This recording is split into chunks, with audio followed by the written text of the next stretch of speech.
Alrighty, so today we are going to do the season preview of the New England Revolution, and to say that the New England Revolution had a busy offseason is an understatement because my oh my, they pretty much completely gutted their defense and basically rebuilt with some of the signings, and then they also doubled down by completely uh tra- transform their depth pieces as well. I mean, look at all these signings that I put here on the board.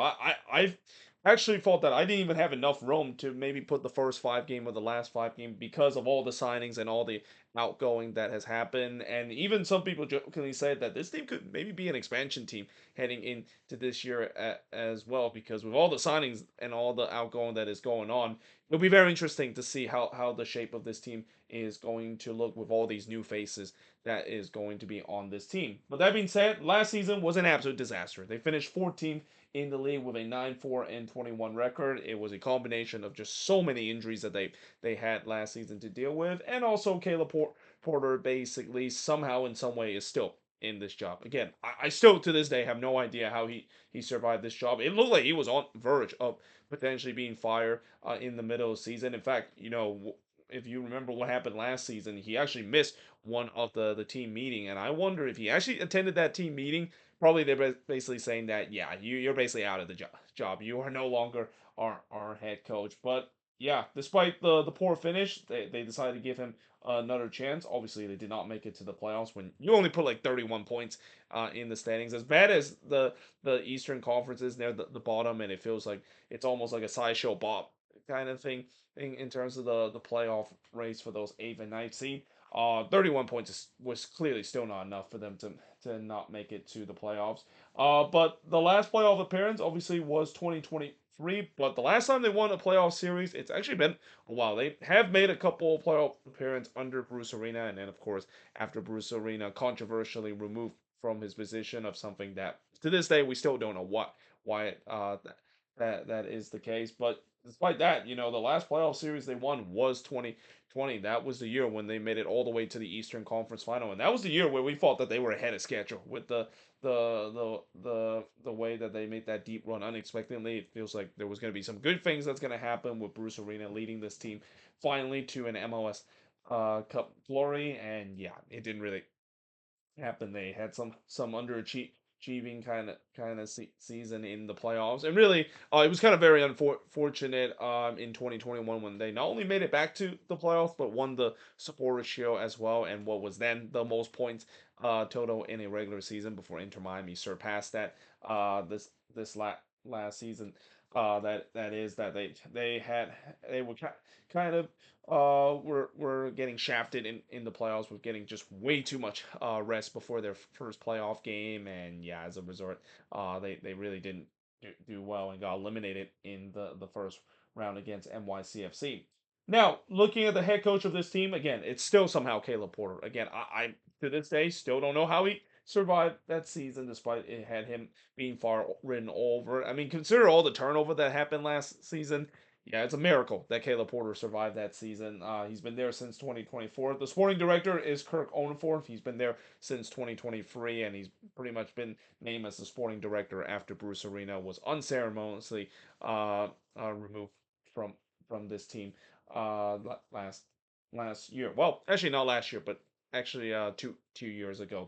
That is well 1.5 years. It was around like August that was the time when Bruce Arena was removed.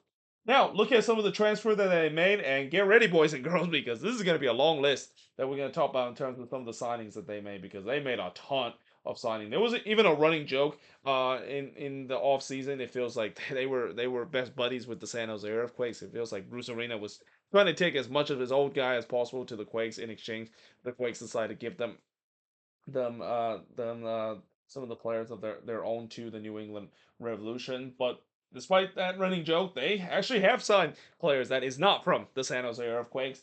Starting with Andrew Farrell, who they re-signed him to a contract extension. Same goes for Will Sands. They also bought in Mamadou Fafana. He was a transfer from Amiens, and he's one of the first couple of pieces on the defensive end that they're trying to rebuild this defense from the ground up after just a disastrous last season when they give up 60 or actually no, not even 60 plus goal. They gave up like 70 plus goal. I think they gave up like 74 goals in total. Only the Quakes had a worse goal allow mark than they did last season. Then they also signed Brian Chapello, transfer from Fortaleza before getting Jackson Yeo from the San Jose Earthquakes. Well, they didn't get him directly. He was a free agent signing from him. But again, this is kind of the in the midst of that jokes the fact that it feels like New England was taking all the Quakes player, and in exchange they decided to send some of their player to the Quakes as well. But besides that, this was probably the biggest signing that they made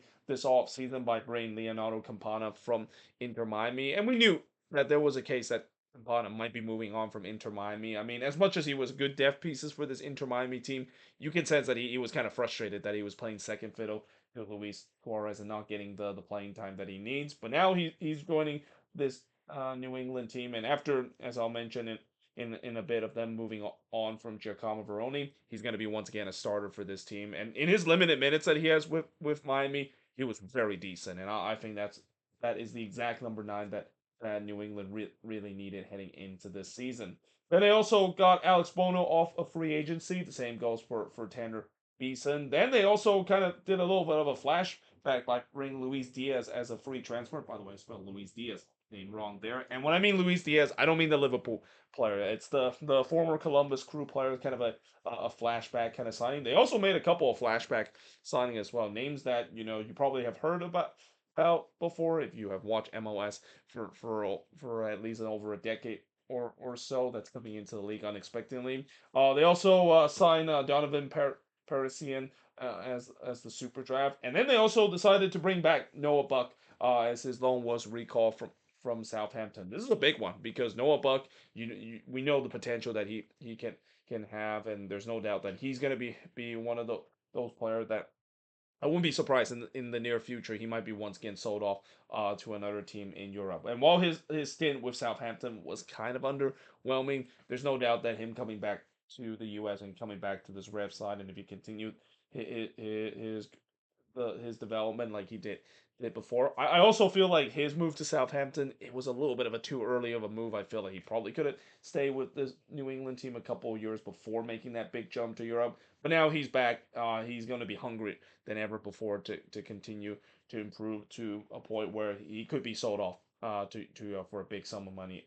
I have a feeling in the future. They also bring in Alan Orabov off of free agency, and then they also brought in Ignacio Ganago, a loan from FC Nantes. They also signed Wyatt Omsberg off of free agency, and then here's another flashback kind of a signing, a player that you haven't heard a long time ago, but surprisingly is back in MLS, and that of course is Maxi Urruti. He played pretty much all the different Texas team. I mean, I know that he played for Austin, Houston, and Dallas. That is, but now he's now joining the New England Revolution on a free transfer. They also signed DeMar McIntosh as a homegrown, and then they've recently got Eli Fingo, a transfer from Masapi Haifa. Now, look at the players that they moved on from him, and again, just like some of the players that they've signed, they've moved on from a lot of player too, especially a lot of depth piece player as well, and also their old back line. Starting with Xavier Arriaga, they moved on after a short stint that he had last season coming from the Seattle Sounders. They also declined the option of Joshua Bona. They also declined the option of Dylan Barrero. I'm surprised no team have decided to pick up Dylan Barrero. Remember when Dylan Barrero and how good he was before he torn his ACL? Man, this was he was a player that there was talk that he could be not only a key piece of this Revs team, but could be sold off for a big amount of money because of how talented he was. But he just basically looked nothing like that player after he's torn his ACL. And that's kind of unfortunate because we've seen this happen before. It's always hard to come back from a torn ACL, even as a young player, to look like what you were, but he really fall off the cliff to a point where New England decided not to bring him back. And even continue the running jokes about the Quakes and the Revs. Seems like they're transfer buddies this offseason. I thought the Quakes were gonna sign Dylan Barrero off of free agency, considered that's also one of Bruce Arena key guy as well. They also let go of Carlos' brother Nacho Heel as well, so we're not gonna have the heel combination this year like what we see in the last two seasons. And his option was declined. They also decided not to re-sign Nick Lima, who's now back with the San Jose Earthquakes. They also declined the option of Tommy McNamara.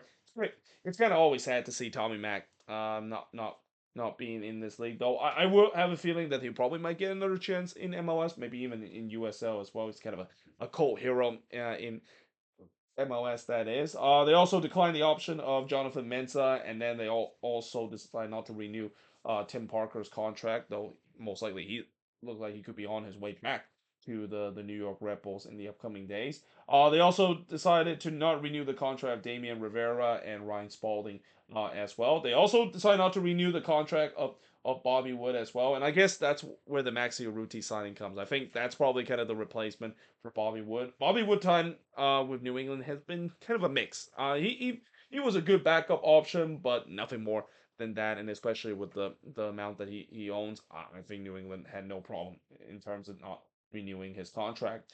And then we get to the point where again, the running jokes about how they were basically transfer buddy with the Quakes kind of came true because the next four signing were all players that gone to the San Jose Earthquakes going uh to the team that Bruce Arena was bringing his old guys back, and some of those players include Ian Harkes, Mark Anthony Kay, and Dave Romney. And I also talk about the Quakes season preview in just a bit in these upcoming days. I'm gonna be once again talking about them being transfer buddies with New England and how whether or not these move actually would benefit the Quakes more than actually it's for New England.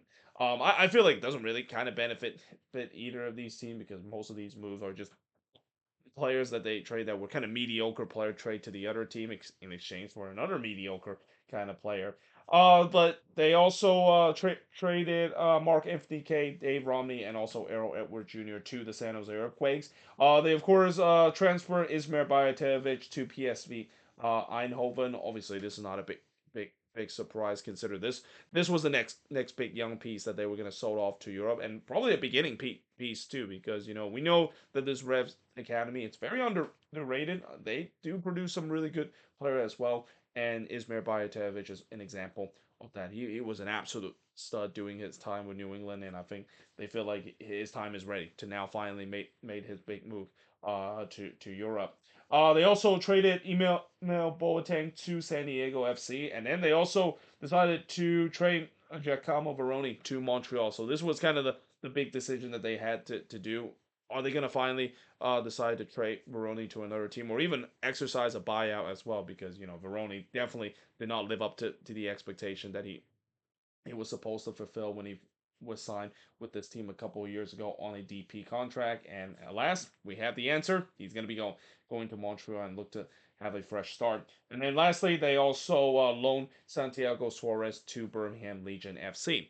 Now, looking at the first 5 games of the season, they start the season by going on the road to play against Nashville. Then they play at home against Columbus before playing at home against the Philadelphia Union. Then they go on the road to play against NYCFC before playing on the road against another New York team that is the New York Red Bulls. So a pretty heavy kind of Eastern Conference slate to start their first 5 games that is, and there are definitely some easy games out there and also not so easy game that they'll be facing in the first 5 games. But look at the last 5 games. They play against Toronto FC at home before going on the road to play against the Philadelphia Union. Then they play against Atlanta United at home before going on the road to play against Messi and friends, that is Inter Miami. And then on decision day, they're going to be playing against the Chicago Fire. And mark my words, this might be a matchup that could maybe decide playoff contention. Because despite all the moves that New England has made, I still think this team is kind of a team that is on the cusp of making the playoffs. Mainly because one, I don't know if Caleb Porter can prove all the doubters wrong that after the disastrous display that he put last season, whether if he can get the best out of this team. But also, when you make a lot of moves like the New England Revolution has made, and I've seen when teams decided to completely drop a nuke on their team and basically sign a lot of players. Well, that seems like it's a great idea. That could also be a problem when it comes to integrating these players and whether or not you can integrate them to to be decent and get the chemistry up there. And usually in the beginning, it could be a little bit rocky. And I think a great example I can use is the Chicago Fire a couple of years ago when they kind of nuked their team and basically brought in a lot of new pieces, kind of act like an expansion team. Yeah, that team had a bit of a slow start and ultimately did not make it to the playoffs. And I have a feeling that game against Chicago on decision day, something tells me that could be something similar to what we saw uh last season as well in some of those matchups that could decide playoff hope heading into the last day of the season. Now, the strength of this New England team, it's obviously the attack. I mean, this attack is really decent with the addition of Leo Campana, which I really like this signing. I think he could be a 10 plus goal scorer and finally can actually get some game minutes and kind of free of the shackle of being in the shadow of Luis Suarez and finally show his potential. But let's also not forget about their other big signing that they made in the last window in Lucas Lagoni. Yes, he kind of had a slow start in his life with New England, but that's kind of usually the case when it comes to new players coming into a new league. I feel like he's going to improve heading into this season as well. And then let's not forget they also going to get Thomas Shankalai back. I'm assuming probably near the beginning of the season after he torn his ACL last year. And then let's not forget the elephant of the room in Carlos Hill. Yes, I know Carlos Hill is started getting older. Maybe his quality isn't going to be as good as it used to be as father time has started catching up to him. But he's still a very decent player. And those four guys I've just mentioned, they can really power this attack and really get this attack much more better than what we saw last season when the attack was also a huge issue and kind of is the reason why they lost so many games. I mean, not only their defense was terrible, they also couldn't score a damn if their life depends on it. The weakness of this team, it's got to be the chemistry on the defense and really the depth as well, and maybe even on the whole team that is not the attack or the midfield as well. Again, when you make a lot of signings and you implement a lot of players, you don't know exactly if it will work out really well until you get into the first couple of games, which is why I wouldn't be surprised if this team may get off to a slow start again.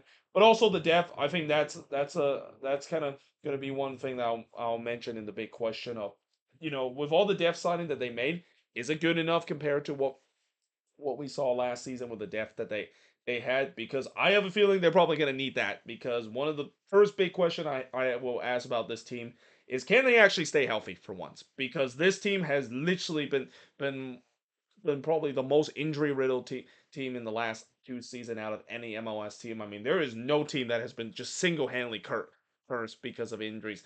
I don't know if this is something that Bruce Arena probably did to this team after he was done dirty after being forcibly removed as the head coach of New England, or it has something to do with that unfortunate scandal that happened a couple of years ago. But man, the soccer gods are just not kind to the New England Revolution. They have hit them with so many injuries in the past couple of years. Some key guys just kind of went down because of key injury. They're praying that that's not going to be the case again heading into to this season because yeah, I mean it's hard enough to lose all your key players throughout the season, but just to repeatedly doing that, it's no wonder why this team didn't finish relatively well. And it also kind of doesn't help that this give Caleb Porter another excuse of why this team is not performing well. And then of course, how will the reshaped defense look? Again, this is a complete different from that line. It's going to be interesting to see whether or not if it's going to do well. I'm assuming it is because it can't get worse than last season. I mean, last season, like I said, this was by far the worst defensive team in the league besides the San Jose Earthquakes. You got to say that their defense has to be better heading into this year. And even if it's not too much of an improvement, it's still going to be consider an improvement. And surely they don't give up like 70 plus goal again or even 60 plus goal again like they did last season. And then, of course, as I mentioned, the depth of this team, I have question when it comes to that, whether, the signings that they made in terms of depth pieces, and especially some old names and also guys that they bought from the San Jose Earthquakes, are they actually quality depth compared to the some of the depth that they used to have? I feel like, to me, when I first look at it, I don't think so. I think it's still kind of similar depth quality, which again that might be concerned if you're a New England fan because again, if the injuries started to happen again and they have to rely on some of those depth pieces again, yeah, this could be maybe a repeat as what we saw last season as well. So the expectation of this team, it's got to be playoffs, or else it feels like Caleb Porter might be gone. And again, I know some people might think I'm a Caleb Porter hater, but I'm just kind of one. one of those doubters, and I'm pretty sure New England fans are probably doubting Porter as well, of whether or not if he can do well. I mean, one of the thing I will say about Caleb Porter is that if you go by his narrative, usually the second or third season is when he really started to get this team going. It's the first season that it's usually kind of a disastrous time. That was kind of the case when he was with the Timbers and the Columbus Crew in the last two jump. But the very next year, at least in Columbus cases, he won them an MLS Cup, and then in the third year, he won an MLS Cup with the Portland Timbers as well. So I guess maybe that's kind of the reason why he's still in this job. This Revs front office is going to be patient and hope that that narrative will continue to stick. Because if that is the case, then there could be an MLS Cup that could be in the future of New England. Even though I doubt that that is the case, they still need a lot of things that needs to go right on them. Consider the East are just really stacked, but at the same time, they could also surprise a lot of people. And again, Caleb Porter can make me and pretty much a lot of people eat their words and try to do something similar to what Chris Armas and Ben Olsen did, which has made a lot of doubters eat their words and having an impressive season. Because there's no doubt that if this team does not make it to the playoffs, even if they have an injury crisis like they did in the last two seasons, I don't see how Caleb Porter can survive another season, especially of how ruthless it's been when it comes to coaches being hire and fire in this league in the last couple of years. But there you have it. That is pretty much it. Looking at the season preview of New England, and again, it's a relatively long one because I had a long list of talk about the transfer that they made. But either way, if you're a Revs fan, what do you think? In how this team is going to perform this year? What do you think is the strength, the weakness, the free big question, and your expectation is for this team heading into this season? But until then, hope you guys enjoyed this video. If you do, make sure you like, smash the subscribe button, and yeah, I of course will see you guys next time.